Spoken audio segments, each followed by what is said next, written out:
Hi, it's Dustin Lanier. Thanks for listening. Please find me on LinkedIn for original public sector operations content every week. And please reach out to me if I and my team of procurement professionals at Civic Initiatives can help you be a public procurement change agent. Today, our session is titled Talent Management in the Great Realignment, sponsored by Civic Initiatives. I'm Megan Lanham, NAEP's Educational Service Coordinator, and I will be your facilitator for today's meeting. We are using what we learn from these webinars to shape additional resources and informational offerings around each of these topics, as well as other challenges that most institutions have been working through together. I would like to introduce our speakers for today. We have Aaron Carter, Assistant Vice President at University of Illinois, Dustin Lanier, Principal Consultant, Civic Initiatives, and Rosey Murton, Chief Procurement Officer at Florida State University. Dustin, the floor is yours. Thank you both for participating today, and thank you for people who are signing on and who are listening after the fact. It's a timely topic, talking about how we manage talent and how we think about talent in a period of a lot of change for people. And I'm going to share just a few minutes of a screen just to give us some shape. So I give a speech in general at procurement shows called It's Go Time, How Procurement Shops Attract and Retain Talent Today. That's about an hour on this topic. So this is just a few consolidated thoughts out of that. If any of you guys have procurement programs where you want to keep digging on this topic, I have other things that I can contribute. So just reach out, and we do that all the time. I thought this was a really interesting picture that I saw about 5 or 6 months ago that really kind of encapsulates what has been happening in terms of change that we've all seen for people in terms of how COVID affected their desire to make sure that they were making the right choices and in the right shape of their work. So I've seen a lot of different ways to try to encapsulate it. This particular graphic always really stood out to me because it shows what we all understood intuitively, but it shows that the period of change that we've been in 2021 coming into 2022 is completely unprecedented in terms of the number of job quits that happened in this period of people leaving, both because maybe their job had disappeared because of COVID or things went away in some other way. So it was originally called the Great Resignation, and maybe you probably were, when you read this title, were like, shouldn't this be the Great Resignation? But as I said in the article that I wrote as a lead up to this discussion, I think it kind of buries the headline that by and large, people who are doing these job quits were not going to walk the Appalachian Trail. They were moving into something that was different for them. And so there was an article that I linked in the article that I posted today by Dr. Kirsten Ferguson, who first started using this language that it's not the Great Resignation, it's the Great Realignment, as people look at and assess their life goals and their work identities. So let's talk about procurement specifically. It's been a long 18 months, well, 22 months, I guess, at this point for procurement in terms of what's been happening and how it's created both a push and a pull. So one of the factors that drives this conversation is that procurement has often been kind of an off and to the side function in some ways. When I was with the state of Texas, we were always off and to the right. But now COVID really pushed procurement to the center of a lot of these, both in public sector and in higher education, in terms of acquiring the PPE, finding new vendors, finding vaccines. And now ARPA and ESSER have created new pushes on the procurement department to be able to deal with new federal money and do it against hard timelines and against increased federal scrutiny. And that's on top of all the other old work that was already there and has now really kind of pushed forward in some ways as a push point, while supply chain is making it harder to get certain things. So it's been a heavy period of time for our staff, as many of you well know, and many of you may feel it personally. Another factor that really drives the conversation about talent management today is job mobility I would say was never arguably a thing for procurement in terms of the ability to do that remotely. It was always assumed that procurement was part of the infrastructure. There was very little intention to change anything about procurement's mobility. And in fact, some of our structures really emphasize that physical characteristic, like the paper bids, blue signatures, notaries on ink.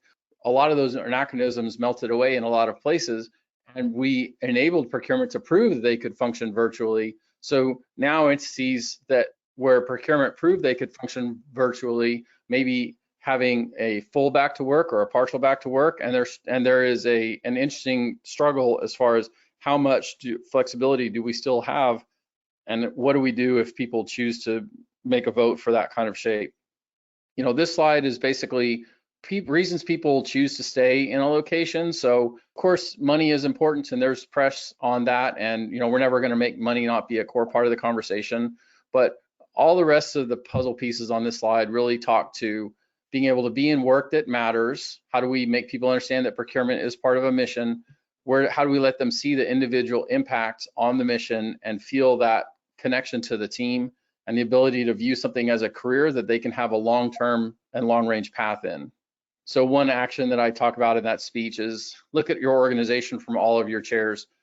We all know Undercover Boss. Here's the Smoothie King really enjoying his role as a smoothie operator with the mullet and the goatee. The whole point of the show is, can you see in your organization all up and down, can they all see the mission? So if you didn't know where you were in the organization, would the role of procurement make sense to you? Would you see the growth and the mission, and would you want to have that work?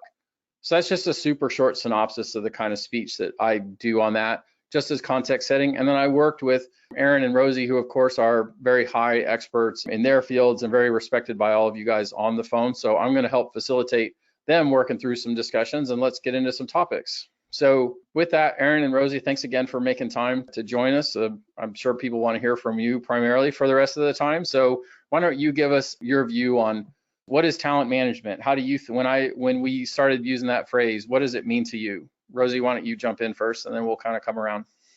Well, good afternoon, everybody, and thank you for your time you're taking today with us. A couple of thoughts on talent management, because I think it's changed quite a bit. It's more fluid than it used to be. And one of the things I've noticed now as we go through people retiring and bringing new people in is talent management. In the past, it was focused very much on, we're procurement, this is what we do, but talent management to me has become very different. It's about a holistic approach. It's what interests you. So someone may be doing procurement, but what else? They may be interested in project management. So how do you make a plan and blend that for your employees so that, at least during their tenure while they're with you, it's positive and they're building their skills and they see that. For instance, we have a program in our office. Someone is very into analytics, and we started him a couple years ago, with some professional development and education, and now we were able to get him into a position full-time for us, where he can use what he's really interested in doing and where it's a really great fit. He's been very successful in that position. So I think you've got to consider the talent and where the fit and the aptitude is from a supervisor's point. And from an employee's point, what can you learn, when you are somewhere? You may not be there forever, but what can you learn and what skills can you take with you that are portable to any other types of jobs? My second thought on that is that we are all struggling right now for employees. There's a lot of retirements, there's a lot of movement of workforce. And I know here, and I've heard this at a couple other schools, my peer down the road in Gainesville, she and I had a talk one afternoon. She said, we're looking at people who in the units have done a really good job with procurement. And so I thought, wow, that's such a great idea. So our last two hires have actually been from units where they did something different, but they were interested in what we did and wanted to come learn, because it's very hard to find a procurement professional, if you will, right now. So I think you have to be flexible too in what you're looking for, and know as a supervisor or an employee what you can teach, what you can learn, and balance all those competing priorities. I don't know, what are you guys seeing up in Illinois, Aaron? Yeah, I think great point, Rosey. I think, for us, we spent the last couple of years with talent management is trying to survive, right? Keep people engaged and wanting to show up, and in the face of all the other pressures that they had, with family or external. One of the things that we've started to do as we look at engaging new talent is moving away from this idea, especially in Illinois, that we were trading pieces, right? We were borrowing from the state or another institution, and then the other institution would take from us or the state.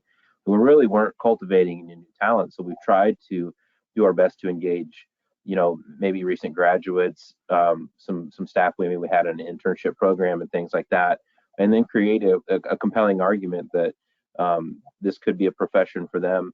One of the biggest fears I have is in the next few years, right, that we don't have a lot of bench strength, and what will we do in terms of that? And really, it's keeping, people motivated, keeping them, ensure that they feel good about what they're doing, but then finding this new talent that we can bring up.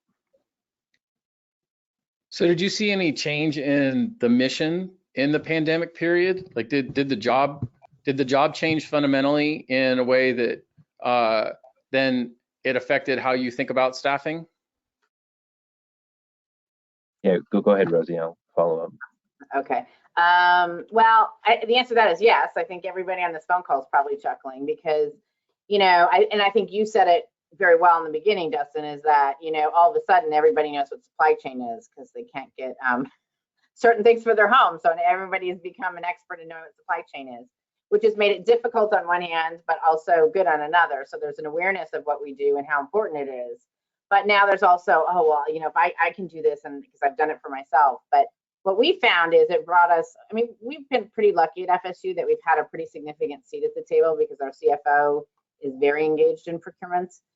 But the seat is like even, I think, bigger and more important than ever, particularly like we're going to build a academic medical center here in town. And, I sit in all the negotiations, everything, and that's unusual. I've not seen that before, and it's actually really exciting.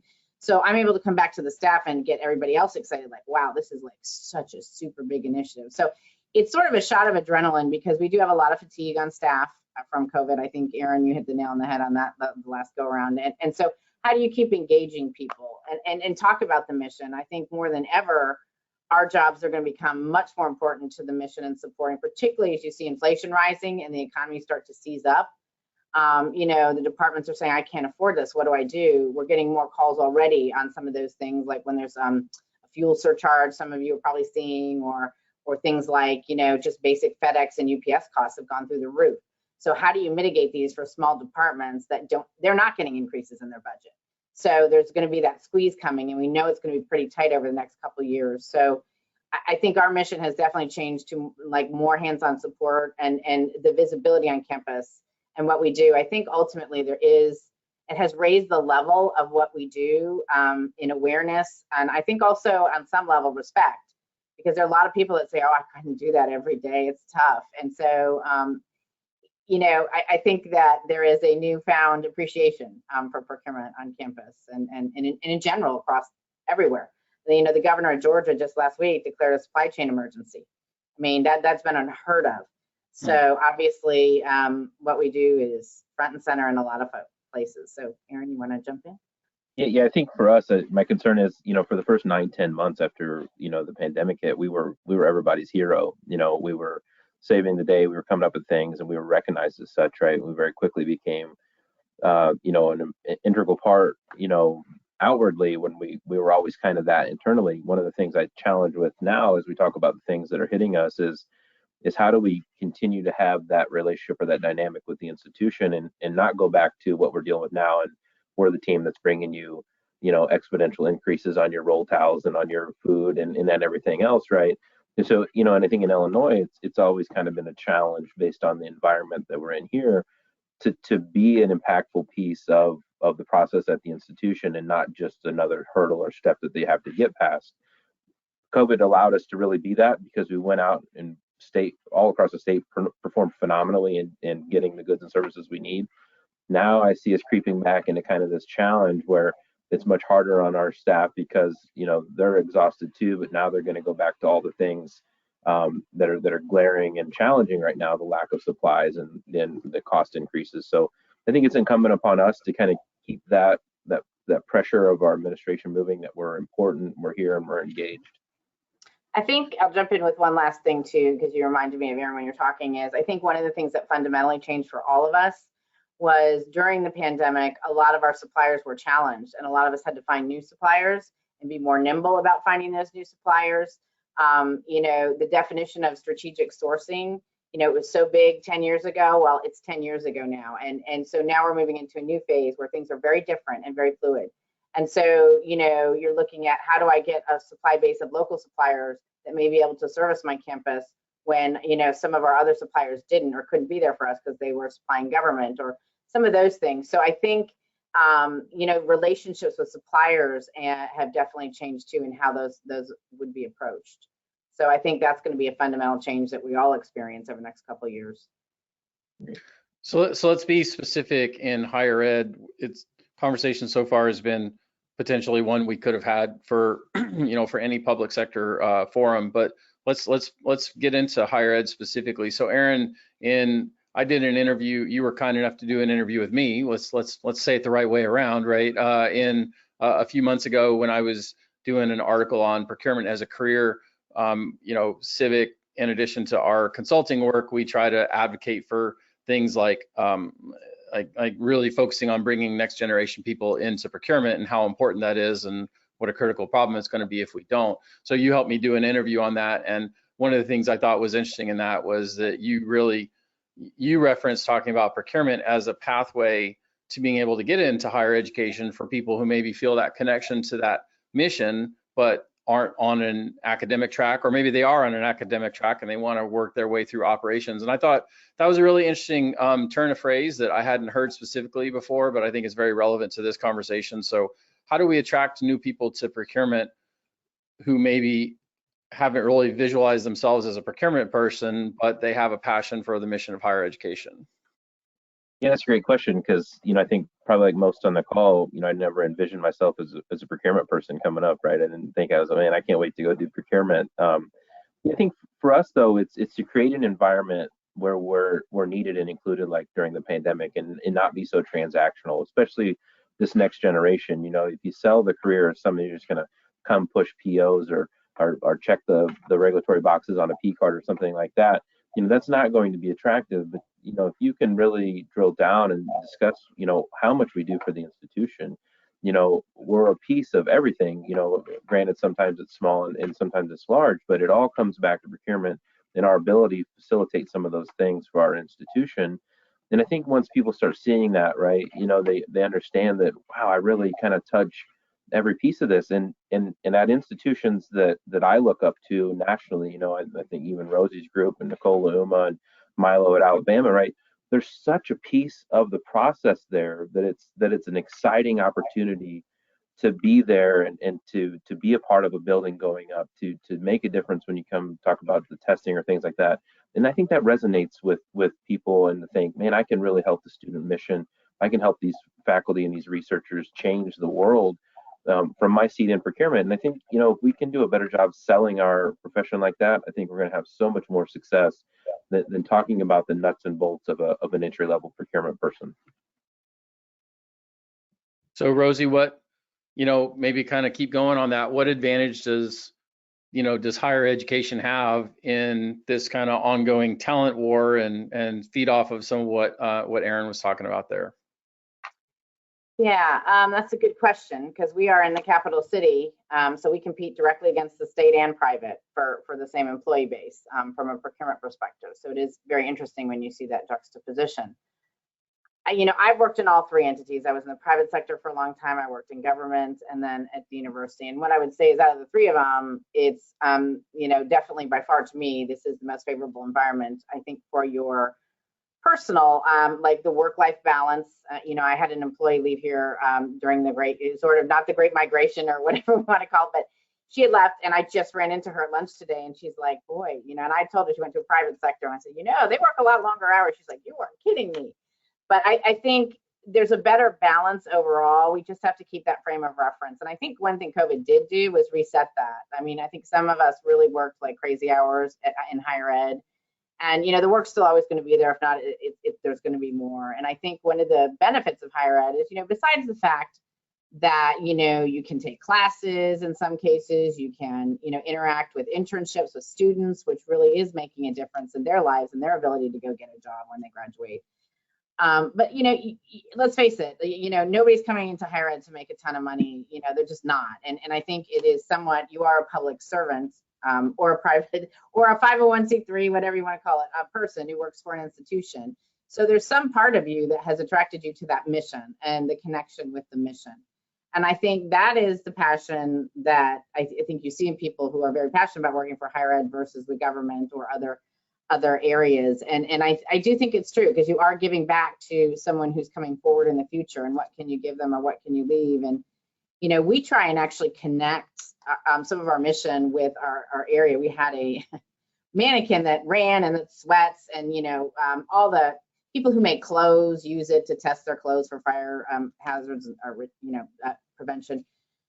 And so, but everyone heard us talking about it in the office, but no one had seen it. So we took the office on a walking tour, And there's so many funny stories about this thing. They left the box outside the building, which is across from the Capitol, and it was a coffin-shaped box. So quite a few legislators got a little nervous, but so we went there and they ran it in the lab for us so we could see how Andy walked, how he sweat, and all these things. And it was like connecting people with what happened, what we bought, and what the researcher, she was wonderful. She came and explained to us all she was doing, who her customers were. I mean, it was fascinating. The Army runs tests through her for our soldiers overseas. I mean, it's pretty amazing.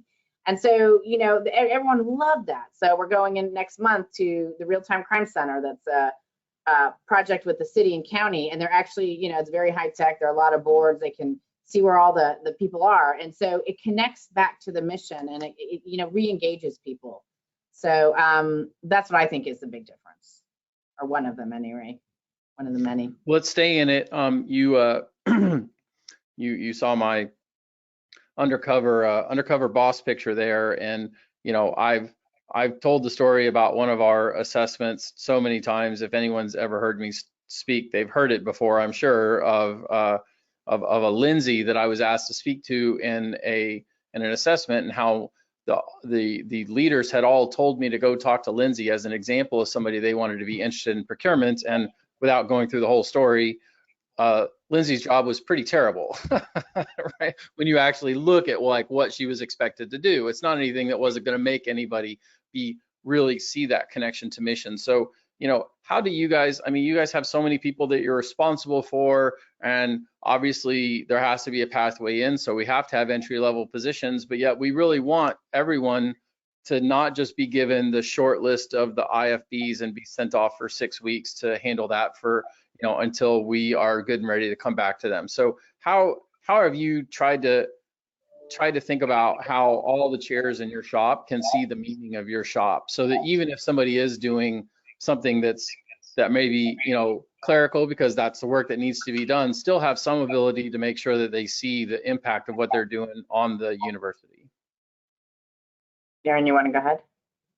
Yeah, I think that's challenging, right? I think, to create vision out of certain task is challenging. I think for me, I revert back to especially, kind of this new generation is that they need to feel appreciated in what we're doing, right? As part of our team, feel appreciated that whatever they're doing is assisting their team, and their team is assisting the dynamics of the institution.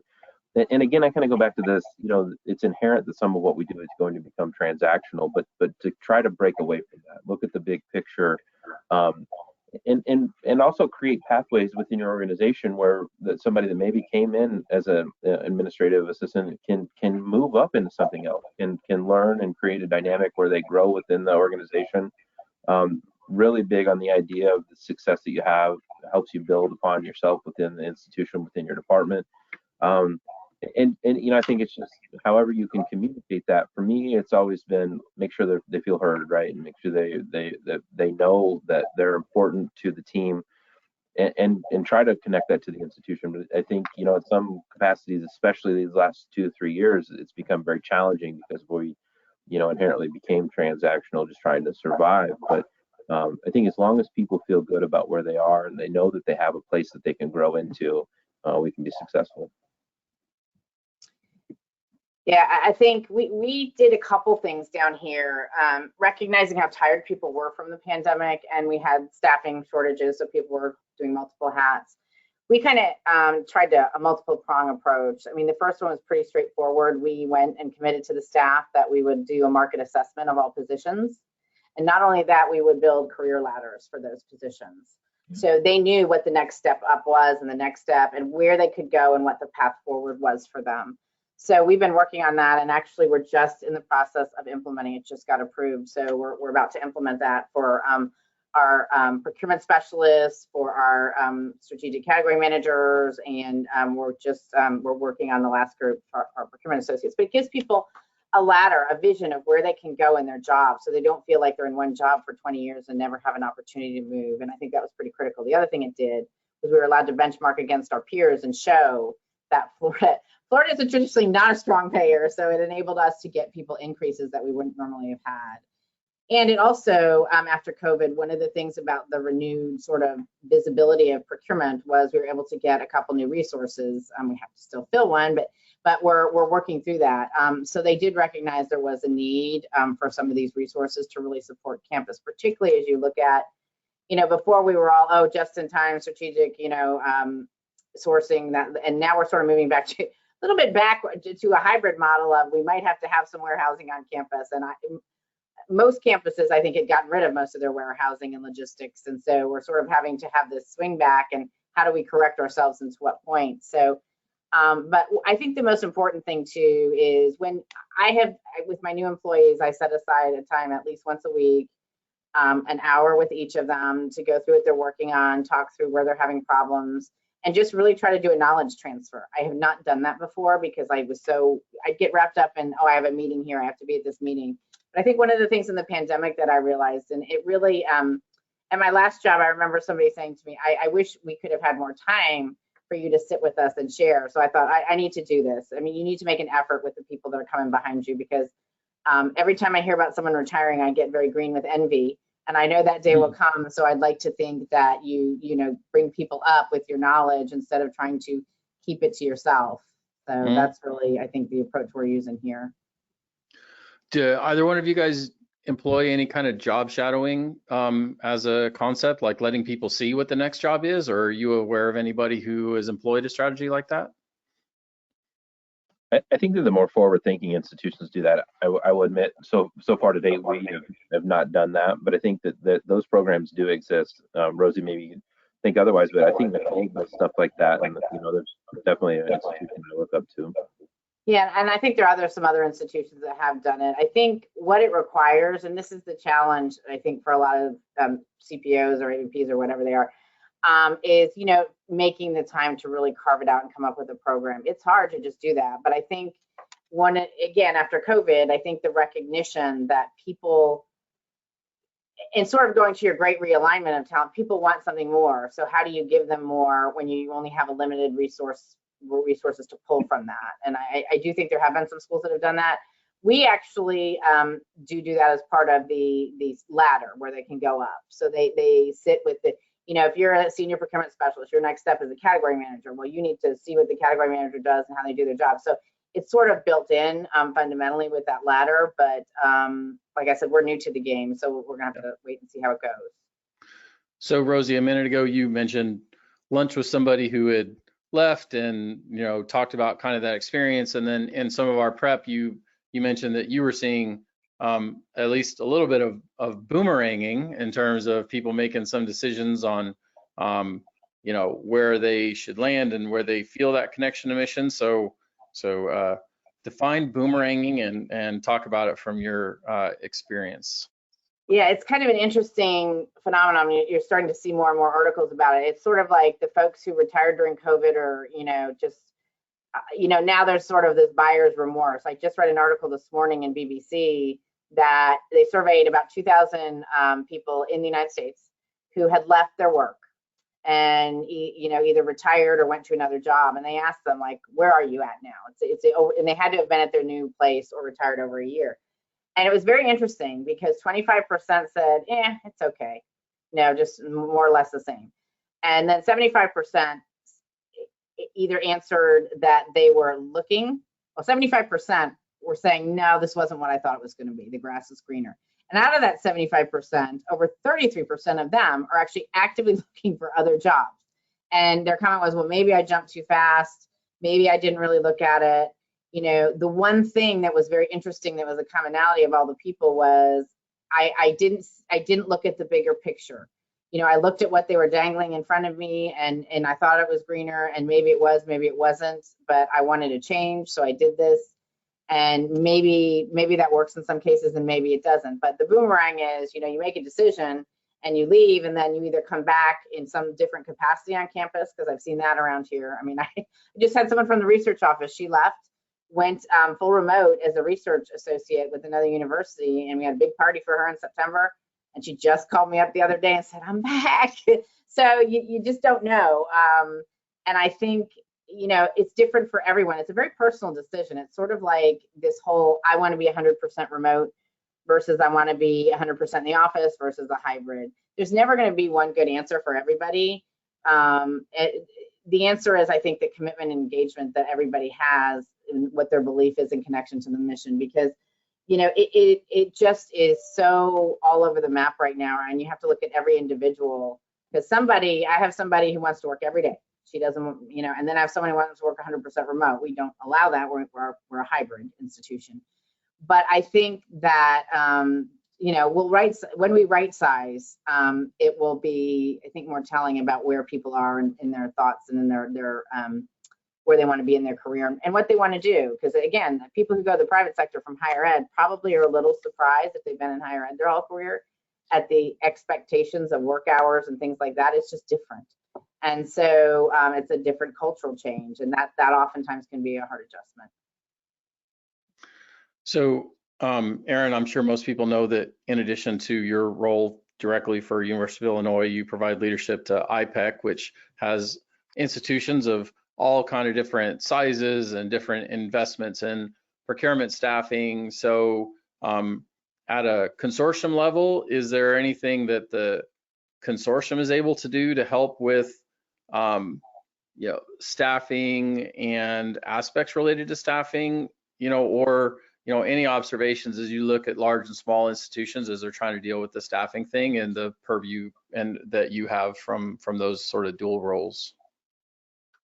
Yeah, I mean, I think the challenges are certainly similar across the state, but with some differences maybe in preference, whether you want to be within the city of Chicago or maybe more rural, and even maybe farther south if you want to be closer to out of state. If you look at those institutions, so 13 institutions across the state gives you a pretty big bandwidth of what you'd want to achieve. We do all that we can to assist in taking some of the workload off, which I think can help with the reduction in staff. I'd like to say that we had more ability to help them attract talent outside of posting positions and having the conversations to attract people. But frankly, it's a challenge overall right now. There's some other factors for us that I know everybody's experiencing it, and to be able to attract those talent, it's pretty constricted in Illinois. So we're trying just about everything right now to find new talent. No boomerangs here. They're flying out to Rosey and staying if they're from us. Sunshine. So you started touching on the topic about, like, for example, if the center is able to do maybe a master contract, then maybe it solves a problem for some of the more ancillary institutions, so that's not something they have to replicate. So let's sit in that topic for a minute, or for a few minutes, on we have what our internal staff is doing and making sure that is the highest value project, and that each touch of a human being adds some value.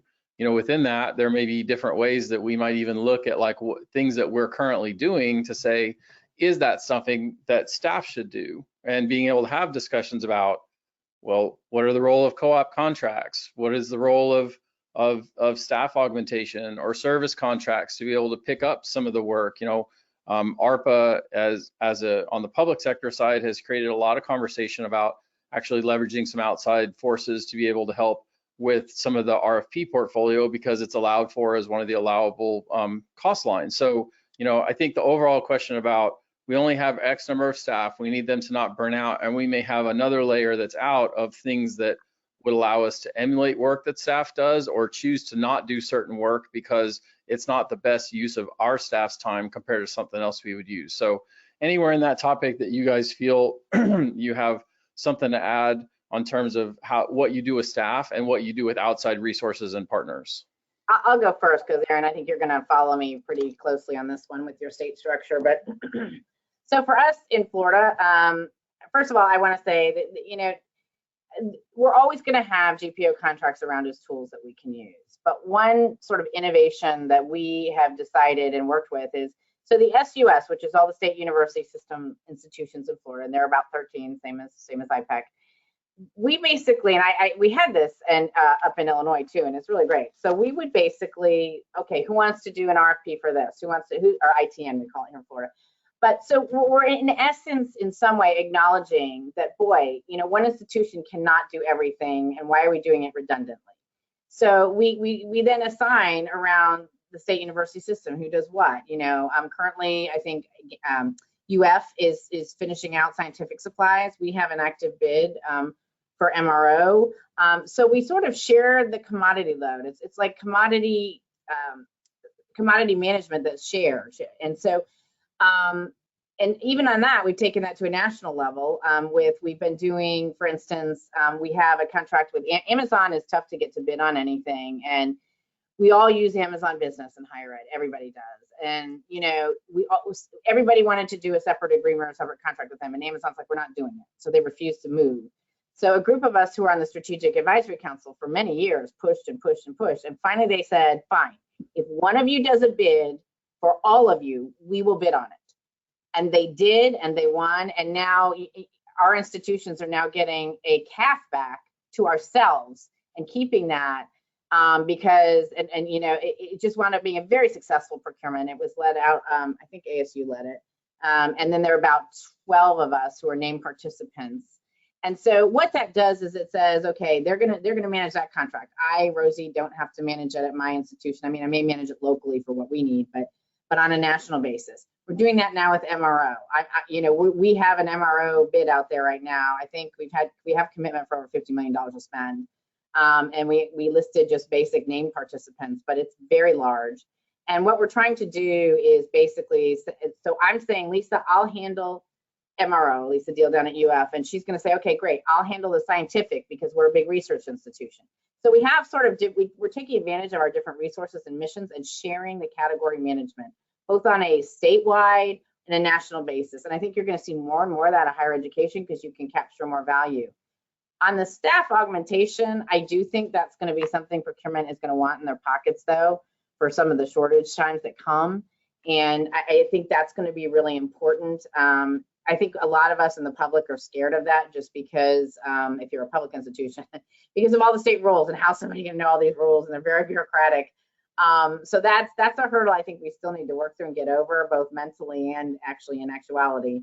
But I think that you'll see probably more and more staff augmentation. And maybe it's a shared resource between 5 states. You don't know. It could be, one person, then you sub out work to the same person.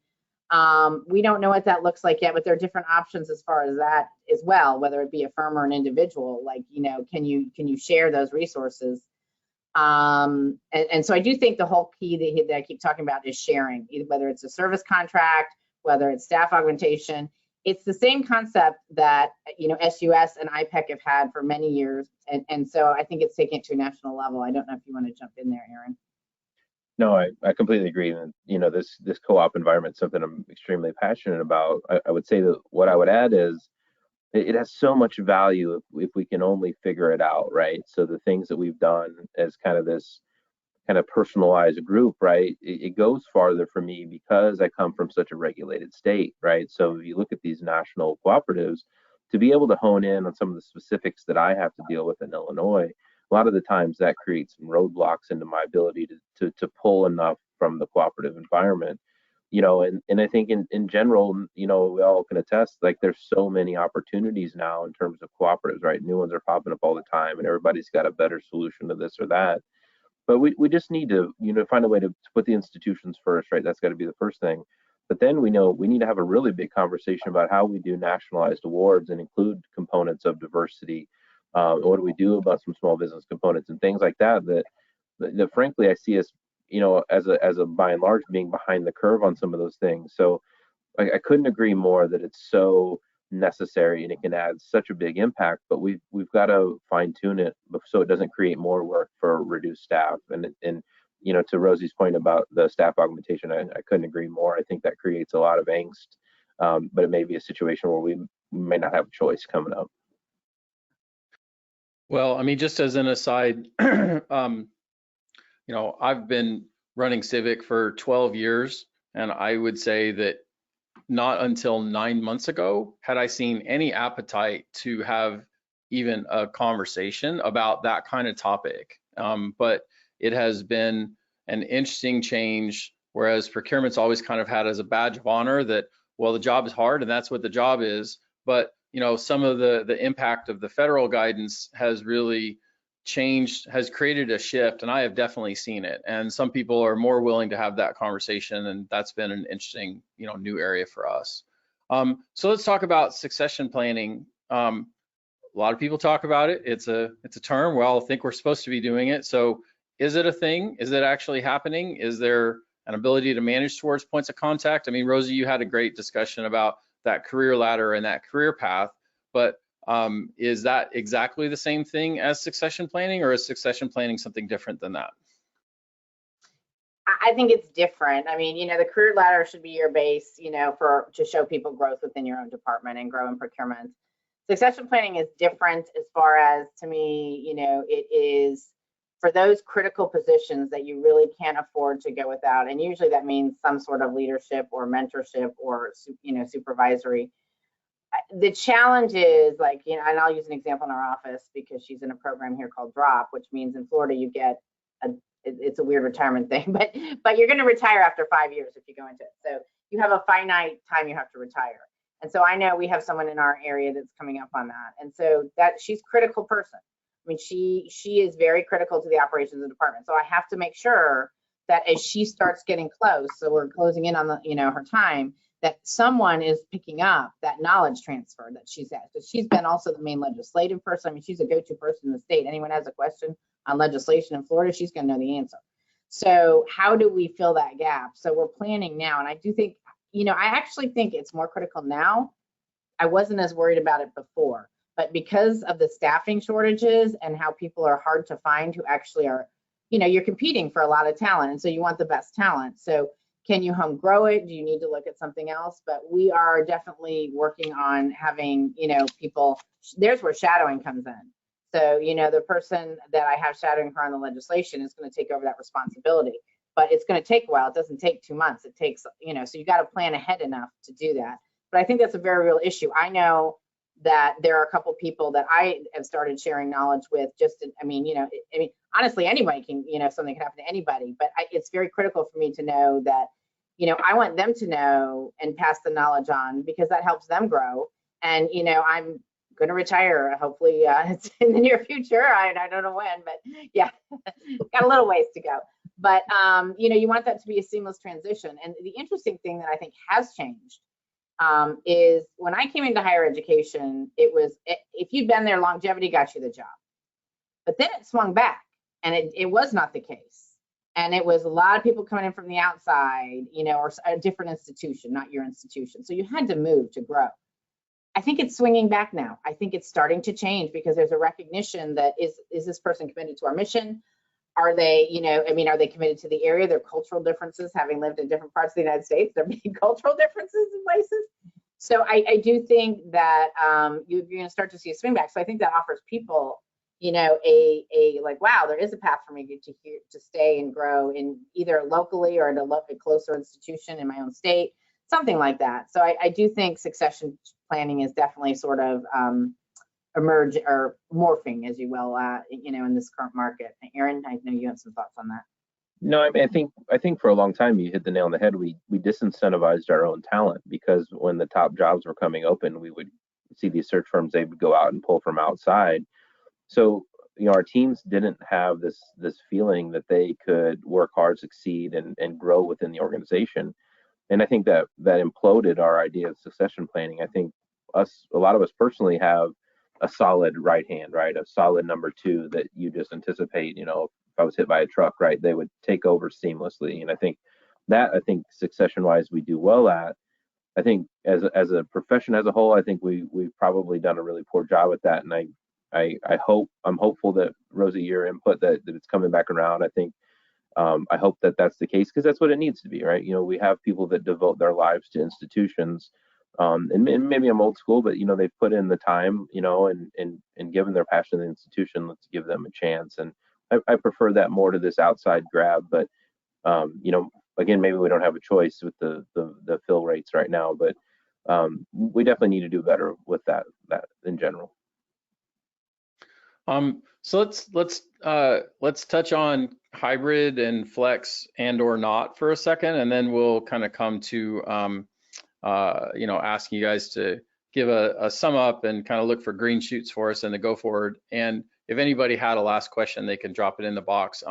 So whether your institution is or is not like all the way back to work or whatever, I know that some of you guys are full back to work and so forth, and I know you talk to a lot of your peers nationally. So what do you see as trends as it relates to, higher ed having sent a lot of people home and then having facilities and therefore wanting people back in them? But are some institutions doing like flex time, for example, like 4 days, 4 big days, or 3 days on and 2 days off, from home, or is it all back? Like what trends are you guys seeing in higher ed as far as, where work happens, and does it have any impact on the way that you try to deal with talent management?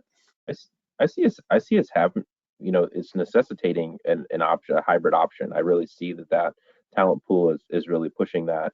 I haven't seen as much as the flex time allotment, but we've included it. If we don't include it on position openings right now, we're not receiving applicants. People want to have some flexibility in there.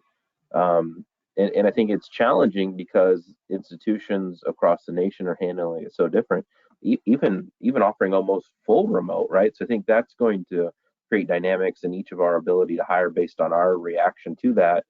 I have my personal feelings on what that's going to do to our profession down the road, but it's going to have to play out. I agree with Aaron 100%. I mean, we are a hybrid here, and I think, like I said, there are people that want to come to work and there are people that want to stay home, and there's everybody that's happy with in between. So it's all over the map. I think where you see the biggest impact is on probably IT on all our campuses, because there's been this 100% remote push. But you're starting to see the correction in the market from Google and Apple pulling their people back and saying, we're not doing 100% remote anymore. And if you do, and you live in Florida and you're working for us in California, you're getting paid a Florida wage. So there's a right sizing that's starting to happen in the marketplace of this working remote shift. I'm not sure where it'll adjust to, but at some point it will settle. And I think who's going to drive that is actually the private sector, particularly in the IT areas. But I mean, Google and Apple have taken a pretty hard stance in the last couple of weeks about, how their workers are going to be working. And so it is a change that I think most people were surprised at. But I also think, they have shareholders and they have, productivity needs. And so that's going to drive a lot of what they have. So I think there will be some right sizing. I just don't know. I think it'll look different for everybody. And I think it'll look different depending on where you are in the country. I think New York's been out forever. I mean, I don't know that they've even really gone back 100%. I'm not sure. I mean, forgive me, New Yorkers who are on the call, I don't know. But Florida, we came back pretty much right away. So, it's very different. Clemson, I think they're 100% back. And I don't know who's offering what, but it is all over the map. So that is a challenge to manage now. And you're competing for the first time that I've noticed. We are now competing for talent against our own vendors, and which brings up whole ethics issue if you're from a public institution. But we've not ever seen vendors try and take our employees before, and we are seeing that left and right. Even some GPOs are coming after some of our employees. So, and it's hard for us because we can't pay what some of them can pay. So I think there's got to be a settlement of the market, and where that goes for procurement, I don't know. But we have a lot of things happening that we just haven't seen before popping up. So. Megan says there's a question in the chat. Megan, I'll admit I don't know how to see that part of the thing through my interface. So why don't you read what the question is, if you're able to come off mute? Yes, no problem at all. It's a little bit long, so bear with me. So it says, thank you for your time today. It's obvious from the discussion today and literature available that the workforce is changing. Not only is the workforce changing, but newer P2P technology allows for many entry-level transactional focused jobs to be automated. However, as people leave positions, the path of least resistance seems to be to backfill the positions without necessarily, just gotta scroll down here, assessing the positions of the path of, let me see, I'm sorry. I think what they're trying to say is, So people are here's the question. What is your best practice for evaluating your department positions and organizational structure? How often should this happen, and how would you approach this? That's a great question, because we're doing that right now with the position in our department, because we're getting a supplier portal. Well, we have someone do supplier entry. So what does that mean? That means her job's going to change. And so what we've done is proactively work with her about how we're going to be growing here. There's going to be a whole lot of more things at your fingertips that you'll be able to do, not the transactional stuff you're used to. And so it's hard. Change is hard for people. And so, you have to introduce it, but you also can't have them afraid of change. And so I think by showing them the opportunities and what will happen, and yes, everybody's job is going to change. I mean, they have cleaning robots now that go and mop the floors and empty your wastebasket and do all this. So things are going to change. It's life. And I think if you can go after it proactively head on, we do evaluate that and we change the job and give them different duties. And, so we're not having people doing the same thing that may not be necessary anymore. I don't know, Aaron, you may want to address that from your perspective up there. I think that's great. I really like the initial context of the question, right? As you look at positions that are, could probably be completely remote and transactional, but how do you couple that then with the exposure and the possibility that you could eventually be more within the organization? I think so finding ways to marry that, perhaps is dependent on the type of talent that's available when the position is out there. I think for us, somebody that wants to get their foot in the door but grow within the organization, at least my personal feelings is a very secluded, 100% remote transactional position is not going to be successful for that person, right? But if somebody is later in their career just looking for a way to do a job, right? And I think those things are good. To the crux of the question, how often do you evaluate it? I honestly, every time there's an opening, I think would be the time, especially now coming out of the pandemic, because frankly, everything's so changed. Yeah, you can't automatically just backfill a position. Without fail, I think there's been only one instance where we did not rewrite a job description. I want to thank you both for taking time today. You guys have been both very kind with me over the years of me trying to figure some things out for myself and my folks. And so, very kind with your time, and looking forward to the NAEP conference in Grapevine shortly. Aaron, should everybody go sign up for that? Absolutely. Everybody on the call needs to go sign up. But being here, and Dustin, for you specifically, thank you for your support of NAEP. I would say it's our organization, right? It's what's supporting our profession. So very passionate about growing that and growing the opportunities for us all. So Dustin, I can't thank you enough. You've always been a supporter, and thanks for having me on today. And whoever gave the question, that was a really great question. Your context was well thought out, so we appreciate that, because you're right. You hit the nail on the head. Don't just fill. Well, Aaron gave a final thought. Rosey, any final thought? Do come to Grapevine. We're really excited. We have some interesting strategic stuff we're working on for the profession as a whole. So, we're pretty excited about that. And thank you, Dustin and Aaron.